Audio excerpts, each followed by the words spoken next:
मैं प्रोफेसर शोभना झा, शिरावतपुरा सरकारी यूनिवर्सिटी रायपुर। आज मैं आपको स्नातकोत्तर कक्षाओं एवं प्रतियोगी परीक्षाओं में पूछे जाने वाले छत्तीसगढ़ की महान विभूतियों के संदर्भ में विशेष रूप से पंडित सुंदरलाल शर्मा जी के व्यक्तित्व कृतित्व पर प्रकाश डालना चाहती हूँ। छत्तीसगढ़ में ऐसे अनेक सपूत हुए जिन्होंने मानवता की सेवा के लिए अपना सब कुछ अर्पित कर दिया। सुंदरलाल शर्मा इन्हीं में से एक युग पुरुष थे। 1881 में आपका जन्म एक ब्राह्मण परिवार में हुआ। वे त्याग, बलिदान और जुझारू नेतृत्व की गाथा स्वर्णिम अक्षरों में अंकित करते हुए दिखलाई देते हैं। पंडित सुंदरलाल शर्मा राजिम की संस्कृत पाठशाला की स्थापना की शिक्षा के प्रति अपने विशिष्ट अनुराग का परिचय उन्होंने दिया। शर्मा जी की ख्याति छत्तीसगढ़ में एक साहित्यकार और शिक्षाविद के रूप में भी है। आप इसके साथ प्रखर आंदोलनकारी, संघर्षशील नेता और सबसे विशिष्ट समाज सुधारक तथा अछूतोद्धार के रूप में जाने जाते हैं। 1905 के बंग भंग आंदोलन में पंडित सुंदरलाल शर्मा को एक कर्मठ और जुझारू आंदोलनकर्ता के रूप में बदल दिया। यहीं से आपकी राजनीतिक एवं सामाजिक सेवा का प्रारंभ भी सार्वजनिक रूप से दिखाई देने लगा। सामाजिक समानता के लिए आपके अंदर सामाजिक भेदभाव की भावना को दूर करने का प्रण लगभग तय हो चुका था और इसी उद्देश्य से आपने अछूतोद्धार को अपने जीवन के प्रमुख कार्य के रूप में संपादित किया। आपने जनेऊ धारण करने का अधिकार समाज के सभी वर्गों के लिए आरंभ किया। ये तत्कालीन समय की बहुत बड़ी घटना मानी जा सकती है, परंतु सामाजिक सेवा के लिए आपने यह कृत निश्चित किया और इसके बाद आप सतत इस कार्य पर जुड़े रहे।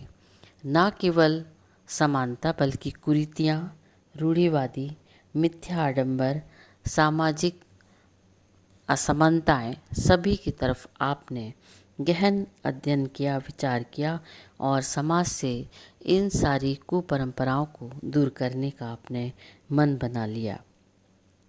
गौवध का भी आपने विरोध किया। 1916 में इस उद्देश्य के कारण आपको विरोधों का सामना भी करना पड़ा। मंदिरों में हरिजनों का प्रवेश, कुछ ऐसी बातें थीं जो सामाजिक समानता के लिए आपके द्वारा की गई, परंतु तत्कालीन समय में आपको इसका बहुत अधिक विरोध सहना पड़ा।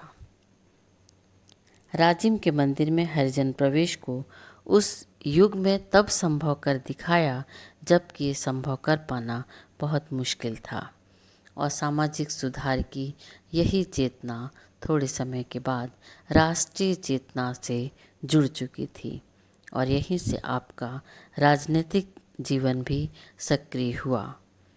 1920 में गांधी जी के प्रथम आगमन के समय कंडिल नहर सत्याग्रह में भी आप जुड़े रहे और इतिहासकार ऐसा भी मानते हैं कि शायद कंडिल नहर सत्याग्रह के सूत्रधार पंडित सुंदरलाल शर्मा ही थे। छत्तीसगढ़, जैसा कि आप सभी जानते हैं, एक कृषि प्रधान क्षेत्र रहा है और यहाँ पर मुख्य आर्थिक जीवन कृषि पर ही निर्भर था और इस कृषि के लिए तत्कालीन समय में सिंचाई की पर्याप्त व्यवस्था न होने के कारण इन्हें कृषकों को नहरों पर निर्भर रहना पड़ता था और नहर का पानी शासकीय फरमान जारी होने पर ही प्राप्त होता था। इस कारण किसानों को बहुत अधिक कष्ट होता था और उनको समय में पानी प्राप्त नहीं हो पाता था, जिस वजह से उन्हें आर्थिक और कृषि क्षेत्र से जुड़े हुए अधिक नुकसान सहने पड़ते थे और उनका आर्थिक सामाजिक जीवन प्रभावित हो जाता था। यह गांधी जी के आगमन के तुरंत पश्चात नौकरशाही एवं इस सिंचाई से संबंधित अत्याचारों के विरुद्ध आपने आवाज़ उठाई। न केवल आपने कंडिल नहर सत्याग्रह में सक्रिय भूमिका निभाई, बल्कि आपने असहयोग आंदोलन के भी कार्यक्रम को छत्तीसगढ़ में संपादित किया। इस कार्यक्रम के कारण 20 अप्रैल 1932 को आपको गिरफ्तार भी किया गया था, परंतु जिसके अंदर सामाजिक बुराइयों को दूर करने का जुनून रहता है, वे इन गिरफ्तारियों से घबराते नहीं हैं और आपने इन सब का डटकर सामना किया। इसके साथ ही बहुत सी सामाजिक संस्थाओं से आप जुड़े रहे। नवयुवकों के प्रति स्वतंत्र की अलग जगाना, सामाजिक समानता को आगे बढ़ाना, समाज के उत्कृष्ट कार्यों को सार्वजनिक रूप से सबके लिए लोकप्रिय करना शायद आपके जीवन के प्रमुख लक्ष्य बन चुके थे। आपने 28 दिसंबर 1940 को अपना देह तो त्याग दिया, परंतु छत्तीसगढ़ की इस भूमि पर आप अजर और अमर हैं और आपके कृतित्व और व्यक्तित्व को कभी भी भुलाया नहीं जा सकता। छत्तीसगढ़ में जन जागृति लाने, सामाजिक समानता की स्थापना करने तथा उसे राष्ट्रीय स्तर तक पहुंचाने में यदि हम आपका श्रेय कहते हैं तो शायद वह बहुत कमतर होगा। आपने वो बुलंद नींव प्रस्तुत की जिसकी बुनियाद पर हमारा छत्तीसगढ़ आज खड़ा हुआ है। मैं आपको इस छत्तीसगढ़ अंचल में अजर और अमर व्यक्तित्व कृतित्व के रूप में देखती हूँ।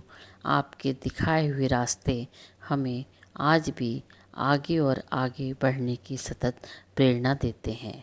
इस महान विभूति को मेरा सादर नमन। Thank you.